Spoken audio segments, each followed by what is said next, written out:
नमस्कार छात्राओं, मैं अलक्षा पांडे सूर्य प्रसाद राजकीय बालिका इंटर कॉलेज झांसी की सहायक अध्यापिका आज आप सबको कक्षा 9 की गृह विज्ञान विषय के बारे में जानकारी देना चाहती हूँ। गृह विज्ञान एक ऐसा विषय जो संपूर्ण विषयों को अपने आप में समेटा हुआ है। जैसा कि नाम से स्पष्ट है, गृह विज्ञान अर्थात इसमें दो शब्दों का प्रयोग किया गया है। सबसे पहला शब्द है गृह और दूसरा शब्द है विज्ञान। गृह अर्थात घर से संबंधित, जहाँ पे हमारा परिवार निवास करता है। दूसरा है विज्ञान, वह विज्ञान जहाँ पे क्रमबद्ध अध्ययन किया जाता है, जहाँ साक्ष्य, प्रमाण, सिद्धांत और नियमों का प्रतिपादन किया जाता है, जहाँ पे हम चरणबद्ध अध्ययन करके किसी चीज के बारे में पूर्ण जानकारी निकालते हैं। अर्थात गृह विज्ञान समुचित रूप से इस अर्थ को प्रकट करता है कि गृह विज्ञान वह विषय है जिसके अंतर्गत हम परिवार की आवश्यकताओं को जानकर, परिवार के सदस्यों की रुचि, उनकी इच्छाओं, उनके गुणों को, उनको मनोवैज्ञानिक कारणों को जानकर, उनकी समस्याओं को निदान करके उनको पूर्ण रूप से सुखी और सफल बनाए। इसीलिए गृह विज्ञान स्वयं में सब कुछ समेटे हुए है। गृह विज्ञान एक ऐसा विषय है जिसमें सभी विषयों का समावेश होता है। अतः गृह विज्ञान वह व्यवस्थित विज्ञान है जिसके अंतर्गत एक सफल पारिवारिक जीवन को व्यतीत किया जा सकता है। ये केवल एक विषय नहीं है, अपितु इसमें कई विषयों का समावेश है। इसके विभिन्न क्षेत्र हैं जिनके माध्यम से आप ये जानेंगे कि ये कितना विशद विज्ञान है। सबसे पहले इस विज्ञान के अंतर्गत आता है शरीर विज्ञान।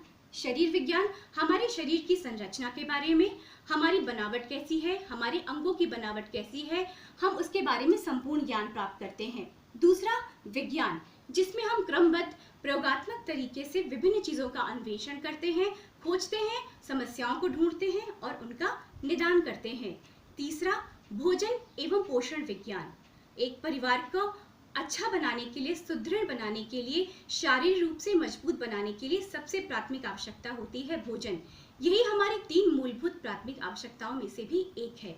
अतः गृह विज्ञान के अंतर्गत हम भोजन एवं पोषण विज्ञान से संबंधित सारी जानकारी प्राप्त करते हैं। कितने प्रकार के पोषक तत्व हैं, उनको कैसे लेना चाहिए, हमारे दैनिक खाने में कौन कौन सी ऐसी चीजें सम्मिलित होनी चाहिए जिसके माध्यम से हम व्यक्ति के पोषण के बारे में पूरी जानकारी हासिल कर सकें और साथ ही एक व्यक्ति के, एक बालक के विकास के लिए संपूर्ण सामग्री इकट्ठी कर सकें। इसके साथ है वस्त्र एवं सूत विज्ञान। वस्त्र विज्ञान, वस्त्र वो चीज होती है जो हमारे शरीर को ढकती है, हमारे शरीर को सुंदरता प्रदान करती है। तो हमारे शरीर में रंग, रूप, बनावट, हमारा शरीर कैसा है, उसके आकार के विषय में सारी जानकारी प्राप्त करके हम उनको उन्हीं के अनुसार वस्त्र प्रदान करते हैं। हम ये जानकारी लेते हैं कि कौन सा तंतु कैसे मिलता है। उदाहरण के लिए कपास का तंतु जो फूलों से प्राप्त होता है, ऐसे तंतु जो यांत्रिक होते हैं, जो जंतुओं से प्राप्त होते हैं, जैसे रेशम, ऊन, ये सारे हमको जंतुओं से प्राप्त होते हैं। कुछ ऐसे होते हैं जो हमें धरती के नीचे से प्राप्त होते हैं, जैसे धात्विक, जैसे सोना, चांदी, एस्बेस्टस इत्यादि। और कुछ तंतु ऐसे होते हैं जिनका मनुष्य स्वयं निर्माण करता है, जैसे रेयॉन, टैरलॉन, ऑर्लॉन, नायलॉन इत्यादि। इन सब का निर्माण मनुष्य स्वयं करता है। इस प्रकार से तंतु एक बहुत विस्तृत विज्ञान है जो हमारे जीवन को हर रूप से सुदृढ़ बनाए हुए है। इसके बाद आता है रोगी की परिचर्या एवं प्राथमिक चिकित्सा। हम सभी को पता है, एक गृहिणी का उत्तरदायित्व होता है परिवार को सकुशल और सुचारू रूप से चलाना। इसके अंतर्गत एक गृहिणी को ये जानकारी होनी चाहिए कि परिवार में यदि कोई बीमार हो तो उसकी सेवा शुश्रूषा कैसे की जा सकती है, कौन सी ऐसी सामग्रियां हैं, कौन से ऐसे साधन हैं जिनका प्रयोग करके उसको अच्छे से अच्छी चिकित्सीय सुविधा दी जा सके। जरूरी नहीं है कि कोई चोट लगने पर या असामयिक कोई समस्या या दुर्घटना आने पर हम तुरंत डॉक्टर के पास जा सकें। ऐसी स्थिति में डॉक्टर के यहाँ जाने से पूर्व जो चिकित्सा उस दुर्घटनाग्रस्त या रोगी व्यक्ति को दी जाती है, वही प्राथमिक चिकित्सा कहलाती है। अब प्राथमिक चिकित्सा का अर्थ तो आपके सामने स्पष्ट हो गया, अर्थात वो चिकित्सा जो डॉक्टर के आने से पूर्व किसी दुर्घटनाग्रस्त व्यक्ति को दी जाती है। ये सारी जानकारी विशद रूप से अगर गृह विज्ञान के अध्ययन से एक गृहिणी को प्राप्त हो जाए तो वो आगे चलकर अपने परिवार को और मजबूत और सुदृढ़ बना सकती है। घर में कोई बीमार हो, जैसे किसी को बुखार हो गया हो तो उसकी कैसी देखभाल की जाए, किसी को चेचक हो तो कैसे देखभाल की जाए, कैसे उस व्यक्ति को परिवार के अन्य सदस्यों से अलग रखा जाए और कैसे उसकी सेवा की जाए जिससे उसकी बीमारी किसी और दूसरे व्यक्ति को ना हो। आप सब जानते हैं कि समय बहुत कठिन है, कोरोना वायरस भी फैला हुआ है। ऐसी स्थिति में ये छोटी छोटी जानकारी जो हमें गृह विज्ञान के अध्ययन से मिलती है, ये हमें बताती है कि कैसे हम अपने परिवार को और स्वयं को सैनिटाइज कर सकते हैं, कैसे उनकी देखभाल कर सकते हैं, रोगाणुओं से उनकी कैसे सुरक्षा की जा सकती है। इसके बाद मदरहुड यानी मातृकला, बड़ा ही प्यारा और अनमोल शब्द है। एक माँ अपनी संतान को 9 माह तक गर्भ में रख के जब उसे जन्म देती है तो अकस्मात ही अचानक से ही उसके अंदर उस बच्चे के प्रति एक अलग ही भावना विकसित हो जाती है।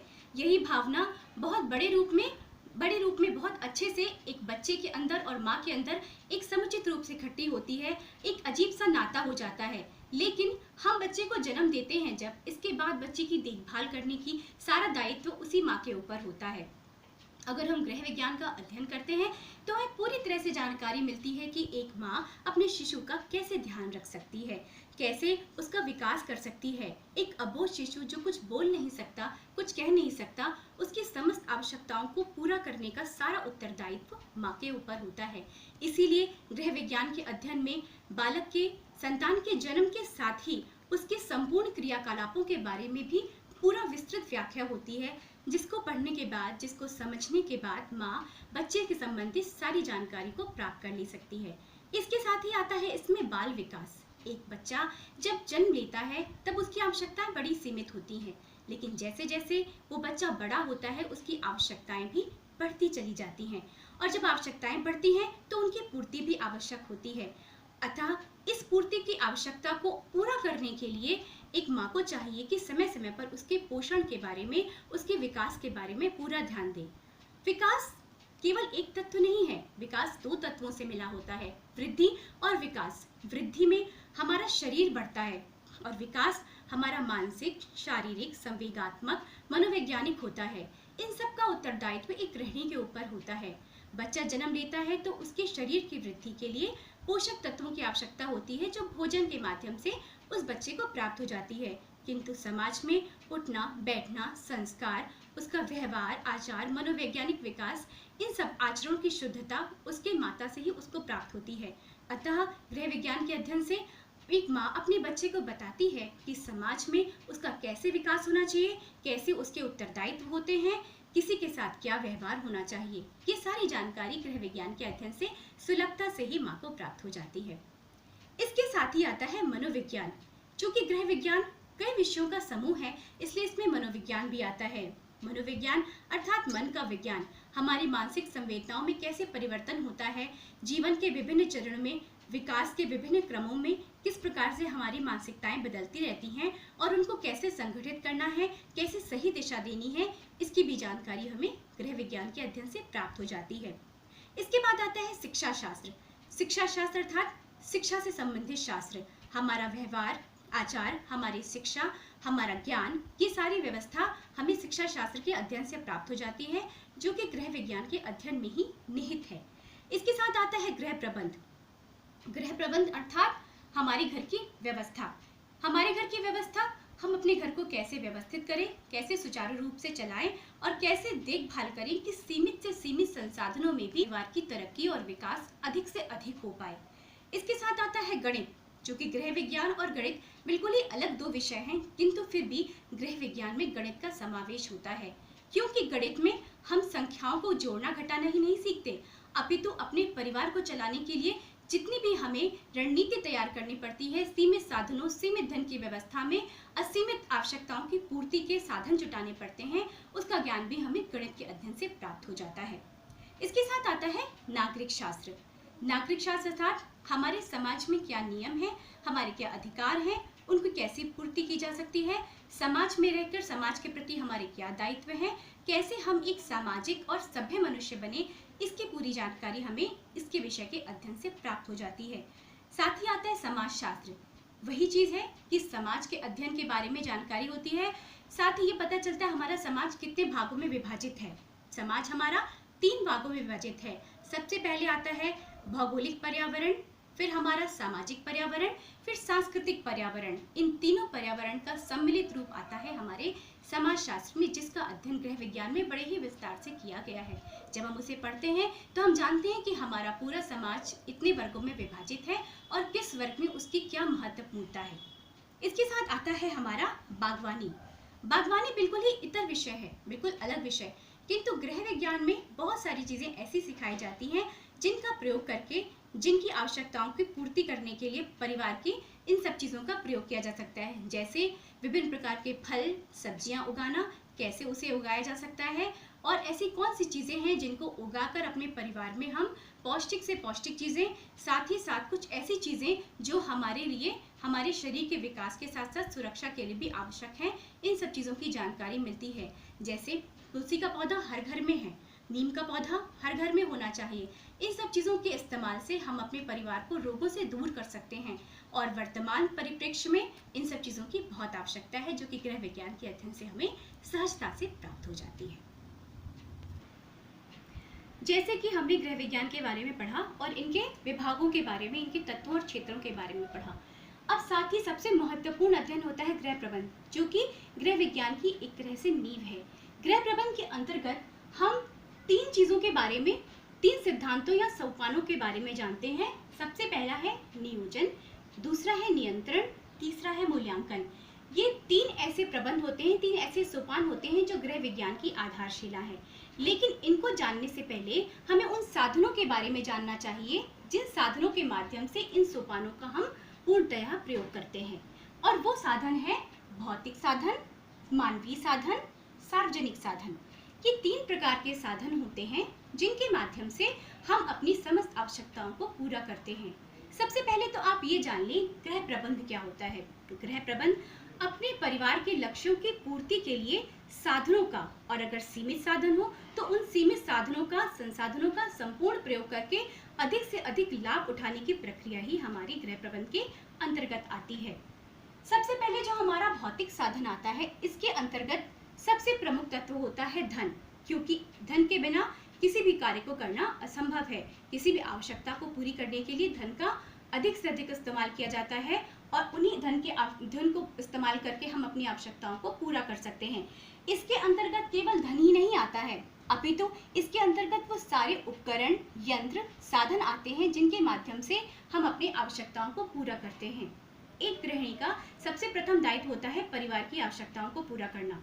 तो परिवार की आवश्यकताओं में ये भौतिक साधन बहुत बड़ा रोल निभाते हैं, बहुत बड़ा इनका अस्तित्व होता है। भौतिक साधन के अंतर्गत जो संपूर्ण साधन है, जो उपयोगी यंत्र हैं, उपकरण हैं, इनका इस्तेमाल करके हम अधिक से अधिक लक्ष्य की पूर्ति कर सकते हैं। इनके अंतर्गत बहुत सारी चीज़ें आती हैं, जैसे घर की बनावट, हमारा मकान, हमारी पारिवारिक आय, हमारा धन, इसके साथ साथ आधुनिक यंत्र और उपकरण जैसे mixie, cooler, fridge, washing machine इत्यादि। ये सारी चीज़ें भौतिक साधन के अंतर्गत आती हैं, जिनका उपयोग करके हम अधिक से अधिक लक्ष्य की प्राप्ति कर सकते हैं। इसके बाद आता है मानवीय साधन। सारे भौतिक साधनों को पूरा करने के लिए या प्राप्त करने के लिए मानवीय साधन की बहुत बड़ी आवश्यकता होती है। एक मनुष्य ही जब आय प्राप्त करता है, जब कमाता है, तब धन की प्राप्ति होती है, और उसी धन से हमारी आवश्यकताओं की प्राप्ति होती है। इसके अंतर्गत ये मानवीय साधन में आपका बल, परिवार के सदस्य, उनकी रुचि, उनका मनोविज्ञान, उनका व्यवहार, उनकी समर्थ, उनका जो सामर्थ्य है, उनका ज्ञान है, ये सारी चीज़ें मानवीय साधनों के अंतर्गत सम्मिलित होती हैं। इसके बाद सार्वजनिक साधन। बहुत सारी ऐसी चीज़ें हैं जिनकी पूर्ति के लिए हमें सार्वजनिक साधनों की आवश्यकता पड़ती है। सार्वजनिक साधन के अंतर्गत हमारे विद्यालय, अस्पताल, इसके साथ साथ बैंक, डाकघर और बहुत सारी सुविधाएं जैसे पुलिस विभाग, ये सारी ऐसी बहुत सारी सुविधाएं हैं जो हमें प्राप्त होती हैं समाज के द्वारा, और हम इसका इस्तेमाल करके अपनी आवश्यकताओं की पूर्ति करते हैं। एक छोटा सा उदाहरण है, अगर कोई बीमार है तो उसकी देखभाल घर में करते हैं, लेकिन जब बीमारी आवश्यक जिस तरह से ज़्यादा बढ़ जाएगी, जब वो ज़्यादा प्रबल हो जाएगी, तो हमें अस्पताल में उसको एडमिट कराना पड़ेगा और वहाँ पे उसका उपचार होगा। इसी के साथ साथ जो हमारी छोटी छोटी बचत हम करते हैं घर में, अगर उन बचत को बचा के और उसे बैंक में जमा कर दें तो उस पर हमें ब्याज मिलता है। इसके साथ साथ हमारे धन में और वृद्धि होती है। तो एक कुशल गृहिणी का कर्तव्य है कि अपना बजट बनाते वक्त वो छोटे छोटे पैसे बचाए, वो छोटी छोटी धनराशि आगे चल के अगर वो बैंक या डाकघर में जमा करती है तो उसमें जो ब्याज मिलता है उससे उसकी आवश्यकताओं की और अधिक पूर्ति होती है। इसीलिए जो सार्वजनिक साधन है ये भी हमारे लिए बहुत उपयोगी हैं। इन संपूर्ण तीनों साधनों का समुचित प्रयोग करके हम नियोजन, नियंत्रण एवं मूल्यांकन के इन सोपानों तक आते हैं। अब आप इनको अच्छे से समझ गए होंगे। इसके साथ साथ अब हम आगे बढ़ते हैं नियोजन, नियंत्रण तथा मूल्यांकन पे। क्या है